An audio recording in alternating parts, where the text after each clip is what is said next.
오늘 저희가 읽은 성서전과 복음서 본문인 마가복음 9장, 이 본문은 흥미로우면서도 해석하기에 약간 아리송한 그 사건을 전하고 있습니다.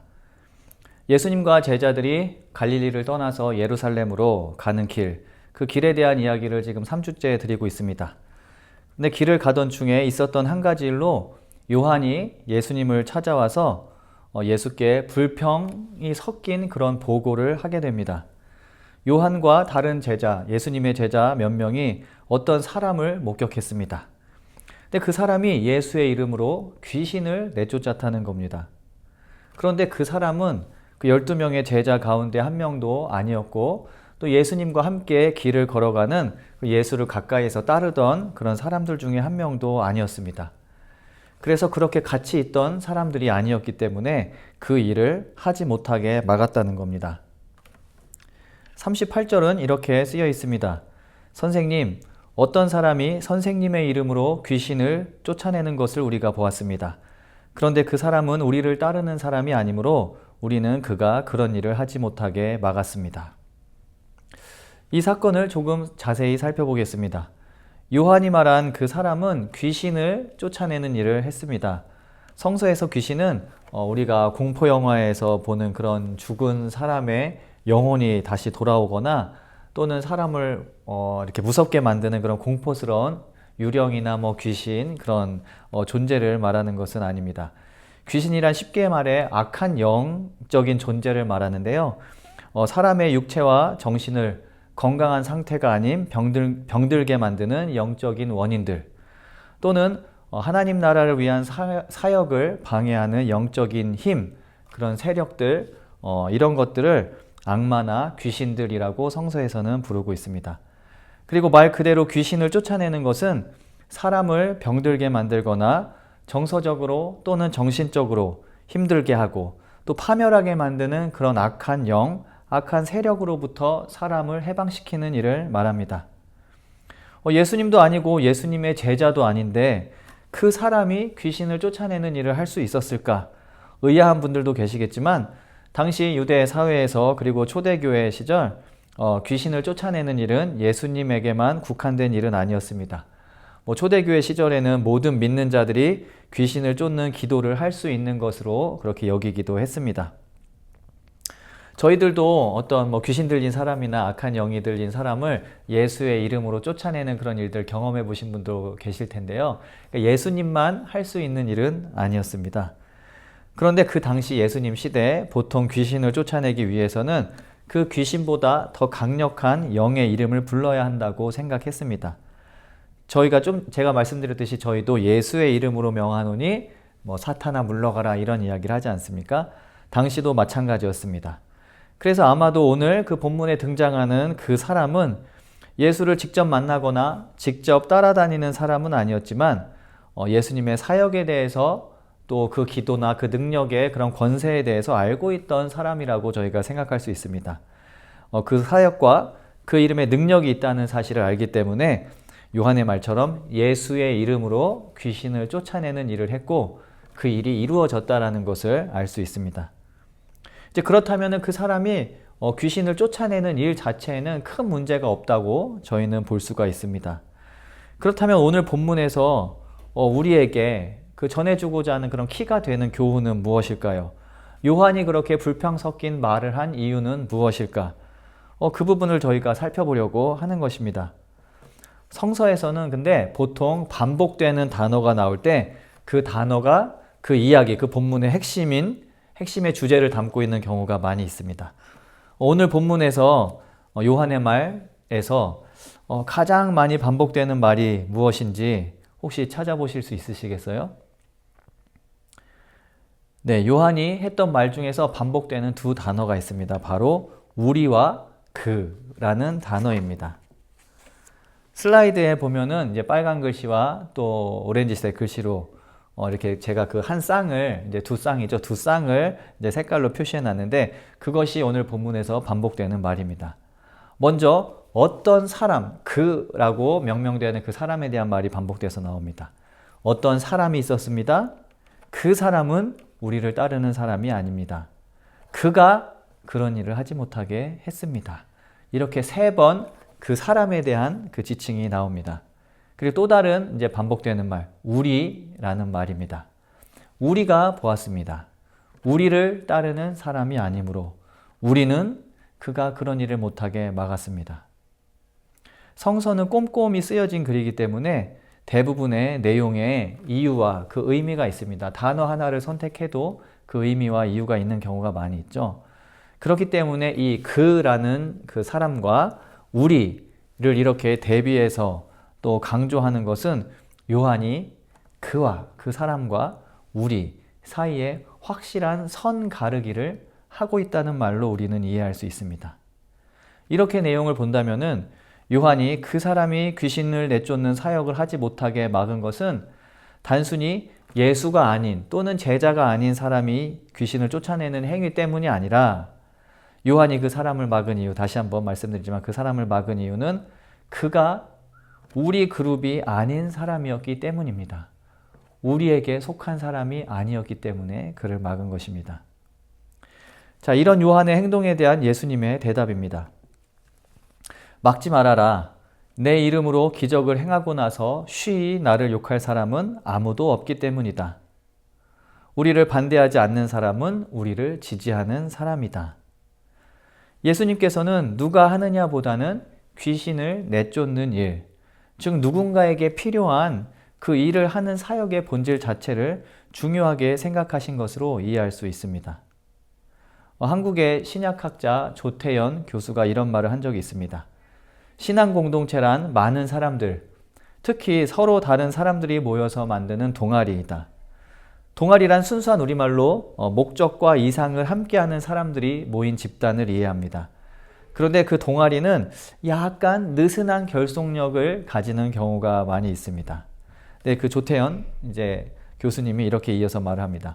그런데 많은 신앙 공동체 내에는 공동체 내부에 속한 몇몇이 동아리가 아닌 또아리를 틀고 있을 때가 많이 있다.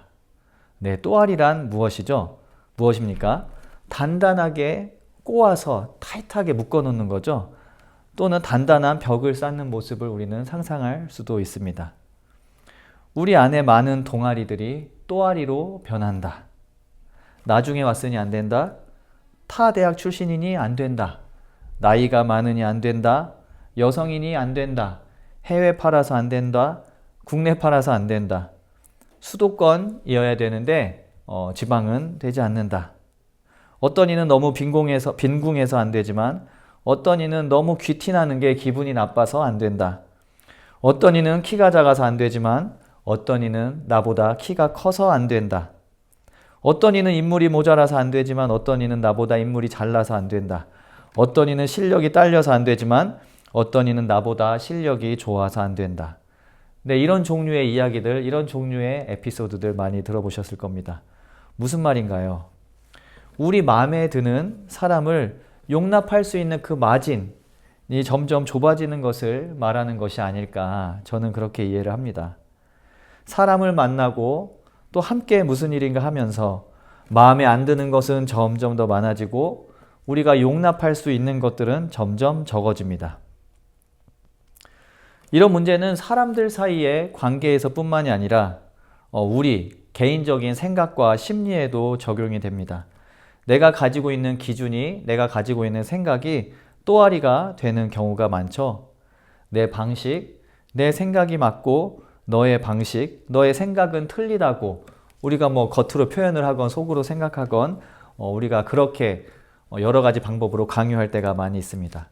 우리는 자녀들에게도 이런 면모를 보일 때가 있고 또 나보다 교회 오래 다니지 않은 사람들에게도 이런 모습을 보일 때가 있습니다. 또 사회 초년생들에게도 똑같이 이런 모습을 보이기도 합니다. 어려운 말로는 폐쇄적이고 오만하고 배타적인 그런 상태를 말하는 거겠죠. 이게 쉬운 말로 막말로는 꼰대짓을 한다고 할 수 있습니다. 그런데 혹시 성도님들 중에 이런 면모를 가지고 있는 혹시 생각나는 사람 또는 겪었던 일이 있으신가요? 그런데 잘 생각해 보면은 다른 사람이 아니고 제가 바로 그런 사람일 수 있다는 사실, 아마 다 그렇게 느끼실 텐데 그 사실을 우리가 꼭 기억해야 합니다. 그리고 부끄러운 이야기지만 이런 문제는 교회에도 적용될 수 있습니다. 오늘 본문은 어쩌면 오직 자기들을 통해서만 하나님께서 역사하신다고, 일하신다고 생각하는 공동체에 주는 경고이자 권고라고 할 수도 있을 것 같습니다. 저도 반성을 많이 하게 되었습니다.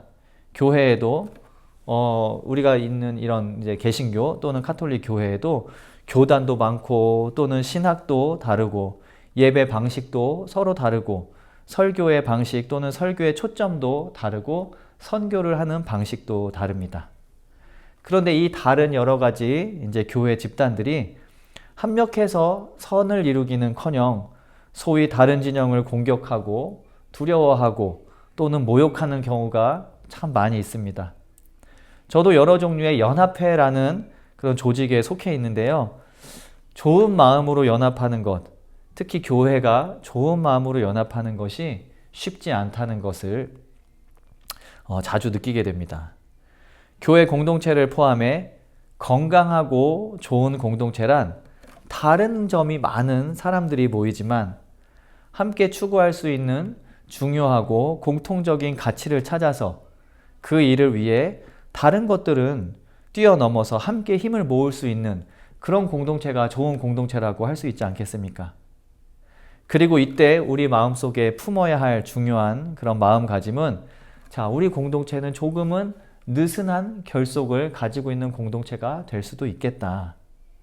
그런 느슨한 결속의 동아리를 만들어야 하지 않나. 그리고 그것을 위해서 우리는 조금 더 넉넉한 마음을 가져야 하지 않나. 이런 마음가짐이 건강한 공동체를 만들기 위해서 꼭 필요한 마음가짐이지 않을까 생각해 봅니다. 예수님께서 본문에서 이런 말씀을 하십니다. 우리를 반대하지 않는 사람은 우리를 지지하는 사람이다. 내가 진정으로 너희에게 말한다. 너희가 그리스도의 사람이라고 해서 너희에게 물 한 잔이라도 주는 사람은 절대로 자기가 받을 상을 잃지 않을 것이다. 마가복음이 기록될 당시에 신앙인들은 큰 박해를 받았습니다. 선교 활동이란 것을 하기가 참 어려운 시절이었습니다. 예수를 따르던 자들을 잘못 도와줬다가는 그 도와준 사람들도 고초를 받을 수 있는 상황들이 있었습니다. 이런 상황에서 제자들이 또 신앙인들이 어떤 사람을 만났습니다. 그런데 그 만난 사람이 이 사람에게 그리스도의 일을 하는 사람이니 내가 다른 것은 못해줘도 물 한 잔 주겠습니다 라고 말을 하는 것입니다. 이때 이들이 주는 물 한 잔은 그 조직에 들어가겠다는 표현도 아니고 그들이 하는 일을 강하게 긍정하거나 또는 동조하는 것도 아닙니다. 적은 아니지만 그렇다고 제자들 그 그룹에 속해 있는 사람도 아니죠.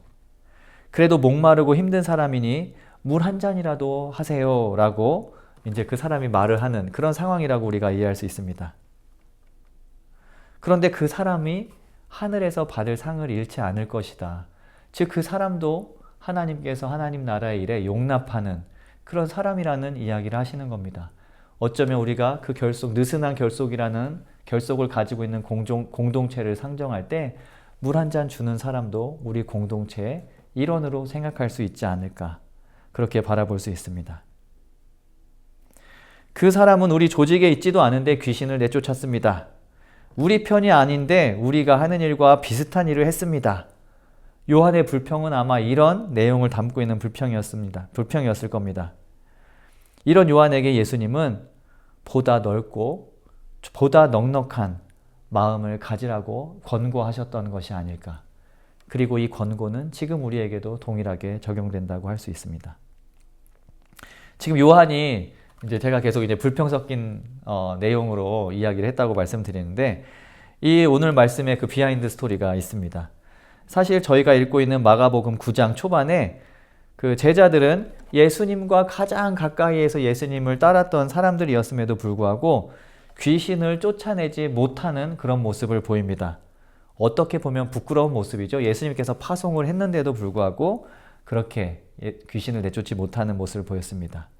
그렇기 때문에 요한이 오늘 만난 사람에게 했던 말, 하지 말라고 했던 말, 또 그 이야기를 예수님께 와서 말을 할 때는 자신의 부끄러운 모습과 실수가 그 생각에 아마 반영되어 있었을 겁니다. 요한 자신 그리고 같이 있던 그 제자들의 부끄러움을 오히려 다른 이에 대한 편협함과 분노로 표현한 것이죠. 이렇게 이야기를 할 때 귀신 때문에 고통받고 있던 그 사람은 요한을 비롯한 제자들의 안중에는 없었을 겁니다. 내 것에 집중하고 편협한 생각을 가질 때 우리는 정말 중요한 일을 놓치게 되는 것은 아닐까요? 모든 사람들이 나름의 생각들을 다르게 이제 가지고 있고 또 그 생각들이 참 강한 시대를 저희가 살고 있습니다.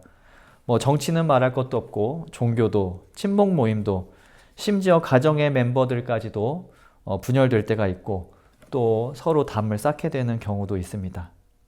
하지만 나와 다르더라도 우리가 공유할 수 있는 그런 본질을 찾을 수 있는 관용과 포용의 마음이 있다면 또는 그렇지 않더라도 넓은 마음으로 그저 그 있는 모습 그대로 받아주고 물 한 잔 정도 대접해주는 그런 친절함이라도 우리 속에, 우리 사회 속에, 우리 공동체 속에 있다면 세상은 오늘 본문의 예수님의 말씀에 조금 더 가까운 모습으로 변화되지 않을까요? 그리고 주님께서는 그런 작은 친절, 그런 작은 마음, 타이트하진 않지만 조금 느슨하지만 그래도 받아줄 수 있고 베풀 줄 아는 그런 마음을 하나님께서 잊지 않으시고 그가 받을 상을 잃지 않을 것이라고 하십니다. 우리 성도님들 한 주를 살아가시며 겪게 되는 많은 삶의 순간들 가운데 내 생각과 나의 주장을 잠시 내려놓고 다른 사람의 말을 또 생각을 편안하고 느슨하게 받아들이실 수 있기를 바랍니다. 그런 일들을 통해서 하나님 나라의 일을 위해 무엇이 더 중요한지 지혜롭게 분별할 수 있는 그런 저와 또 성도님들 되시기를 축복하고 기도합니다.